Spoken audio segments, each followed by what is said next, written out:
Hey guys, so today we want to compare the Galaxy Mega 6.3 phone from Samsung, their new lineup of phones, or their new Samsung lineup. Yeah, that was my phone, that was my Note 2, that was my main phone. I probably got a mail from one of you guys. But today we'll be comparing it against the iPhone 5 with the latest iOS 7 Beta 2, which comes definitely with some new additions. But I assume that if you watch this video, you probably even haven't seen this sick phone, the Mega phone, which is extremely big here from Samsung. If you want to know what it is, it's like a mid-range smartphone, which is bigger than the Note 2. There are two Mega phones out. It's the Mega 5.8 inch, and it's also being called Mega 5.8. And then we do have this one, which is Mega 6.3, which is insanely big, insanely awesome. The only negative thing is that if you want to have the best, this one is only though a mid-range device, so it doesn't come with the best specs. The display is like a TFT display, so the viewing angles is not all that great compared to AMOLED.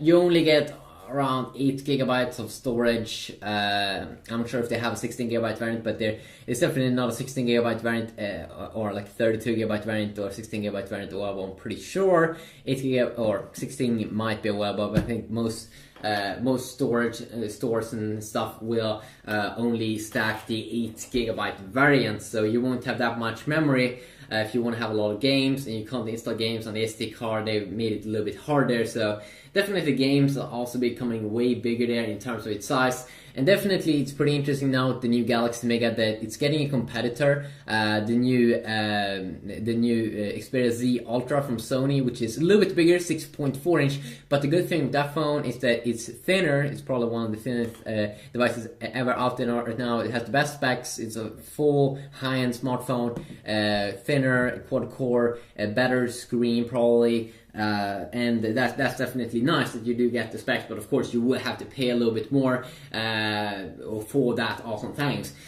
Check out here iOS 7 Beta 2 coming with some new additions over here, tweaks on the lock screen when we are playing music. I'm of course not going to play loud right now because that would be probably some copyright problems, but you can see here how it looks like, a little bit edited here on the screen. You still have access, just as in iOS 6, access to the camera pretty quick there to load up with the new panorama mode, but then overall it kind of looks the same over there.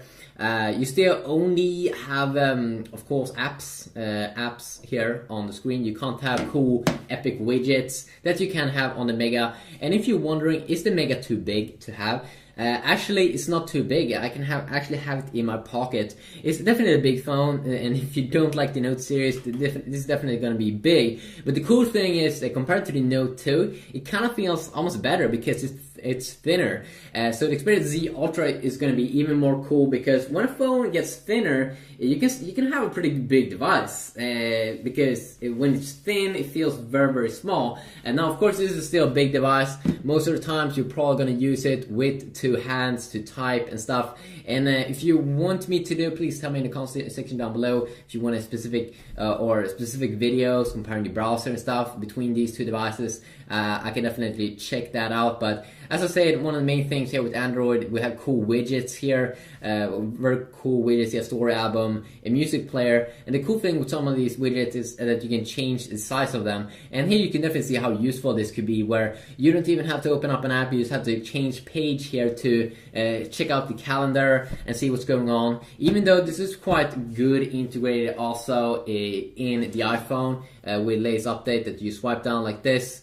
You have today here and you will see the calendar here, so they bring in a great focus here on the calendar. And also one thing that's very, very nice here with iOS is of course that when you swipe up right now, you get a kind of control center. This is also available on lock screen if you want. You can also disable it, but now you get some toggles inside of the iPhone 5's iOS 7 update. It was of course in the first update as well, but you kind of get the kind of same feel here as you would get on a Samsung device, that you have this cool brightness slider. You do get some important toggles here like Wi-Fi, airplane mode, Bluetooth mode, screen rotation, but then of course you have a ton of more here. If you check out in my Samsung device, we get a ton of more. And this is why I really do like Samsung, that they have a ton of toggles.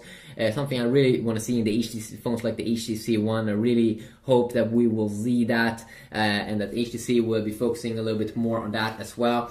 Also some new additions here with Beta 2. First, voice memo. So you can record voices and stuff and record that and store that. It was available in early versions of iOS, but not the first variant. You also now in iMessage, when you do group talk, you can see pictures of the ones that you're talking with. Safari could also have some tweaks if you live in the US. I'm pretty sure I didn't see that, but some US websites were informing me about that. The FaceTime app should be a little bit darker. Overall, the phone should definitely feel snappier here. And one thing I do like with the new iOS 7 update here definitely is that when we bring up stuff like the keyboard, let's see here if I can set up my Galaxy Mega here pretty quick. The Galaxy Mega, of course, I have a ton of videos already on that. But if you want to see more videos, then definitely I will be doing that. Let's see here if we can check it out. So when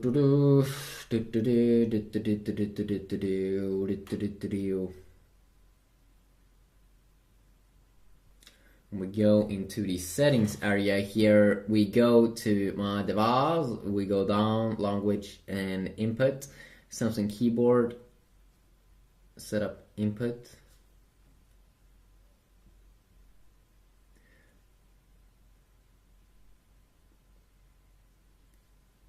Okay, we can't check that out. I don't want to open up Google now because then you will see my history, and maybe I don't want to show you that. Maybe I don't want to show you that. Okay, there we go. So here we do have the keyboard with my Galaxy Mega, and one thing, as you can see, that Apple is bringing great focus here in iOS 7 is definitely that more things should be transparent. So you can see the background here. You can't see the background here. It is dark. It is dark. And then also you can see it's definitely when we swipe down like this, you can see that it's transparent here. In the Galaxy Mega, it looks a little bit more boring, a little bit more black. And also when we go into the settings here, Samsung has definitely made it better in the latest in Android 4.2 that we do get with the Galaxy Mega, the latest version of Android, and that they made tabs up here, so very easy to navigate your device. If you want to go to accounts, you just do that. They made a great update there, but still I can't help it to think that the gingerbread, or it kind of still looks like an old version of Android, or TouchWiz definitely needs to get updated, I think, here in the menus. I don't think it's a super big thing, but I think it looks very ugly here with the buttons and this black theme over here, compared to what you would get on the iPhone here, which I still think that it looks a little bit more cleaned up and stuff, but Apple's been very good at doing that. If you haven't seen iOS 7, of course, you can see that all the icons have changed. I'm not sure if they're gonna go back to more like a normal look later on. I'm really not sure about that. So we can also check out voice assistant, and I'm probably going to do separate browser videos because that's kind of interesting. So of course with the Galaxy Mega we do have things like S-Voice, which is Samsung's own voice assistant that they are doing to compete against Apple Siri. So let's first check out Apple Siri and the new male voice. What is 2 plus 2? And you can also see the cool transparent background here. The answer is 4. And you can see it's taking advantage of Wolfram Alpha here. Also, S-Voice is doing that.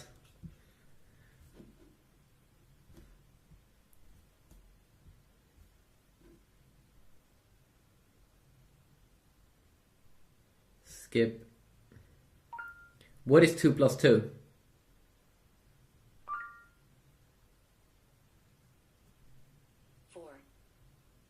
And when we tap on more here, you can see that we can see some more information. Same information actually that you would get on the iPhone, because they're both bringing out Wolfram Alpha. Now let's try to set an alarm on these, because that's usually what I use voice assistant for. Of course, if you want to be a power user, there's just so much things you can do with your phone nowadays. But set alarm at 5 p.m. Okay, it's on. So just because it's a little bit slower here with the Galaxy Mega, you can see that it was a little bit slower, and then it was bringing up information here on the Siri, or it was hearing Siri talk and things. And this one, it doesn't want to stop talking, or I have to disable it. All right, this is your alarm for 30. Okay, just be quiet. Okay, just in general, S Voice feels like a cheap variant of Siri, a little bit slower and stuff, but of course, in the end, it will get the work done. And then, of course, you can just use Google Now, also to use it as a voice assistant with Android. Set alarm at 5 p.m.